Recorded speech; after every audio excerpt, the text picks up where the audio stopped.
ଭାରତ ଦଳ ପାଇଁ ଦୁଃଖ ଖବର। ଚାମ୍ପିୟନ୍ସ ଟ୍ରଫିରେ ଆହତ ସମସ୍ୟା ଯୋଗୁଁ ଖେଳିବେନି ଯଶପ୍ରୀତ ବୁମରା। ତାଙ୍କ ସ୍ଥାନରେ ଆଉ ଏକ ନୂଆ ଖେଳାଳି ଖେଳିବେ। ଦର୍ଶକ ବନ୍ଧୁ, କଥାରେ ଅଛି କାହା ଭାଗ୍ୟ କେତେବେଳେ ଖୋଲିବ କିଏ ଜାଣିଛି।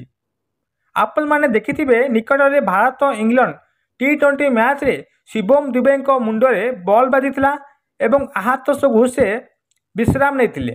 ତାଙ୍କ ରିପ୍ଲେସମେଣ୍ଟରେ ଖେଳିଥିଲେ ହର୍ଷିତ ରାଣା। ଆଉ ସେହି ମ୍ୟାଚ୍ ସେ ଭଲ ବୋଲିଂ କରିଥିଲେ। ଭାରତ ମଧ୍ୟ ବିଜୟୀ ହୋଇଥିଲା। ଏହାପରେ ଭାରତ ଟି20 ସିରିଜ୍ ଜିତି ଯାଇଥିଲା। ପରେ ପରେ ଦିନିକିଆ ଖେଳ ହୋଇଥିଲା। ତାଙ୍କୁ ଦେଖି ଭାରତର head coach Gautam Gambhir Bharat England ଦିନିକିଆ ମ୍ୟାଚ୍ରେ ଡେବ୍ୟୁ କରିଥିଲେ ହର୍ଷିତ ରାଣାକୁ। ଆଉ ସେ ମଧ୍ୟ ଭଲ ବୋଲିଂ କରିଥିଲେ ଏବଂ ତାଙ୍କ ବୋଲିଂ ପ୍ରଭାବଶାଳୀ ଥିଲା।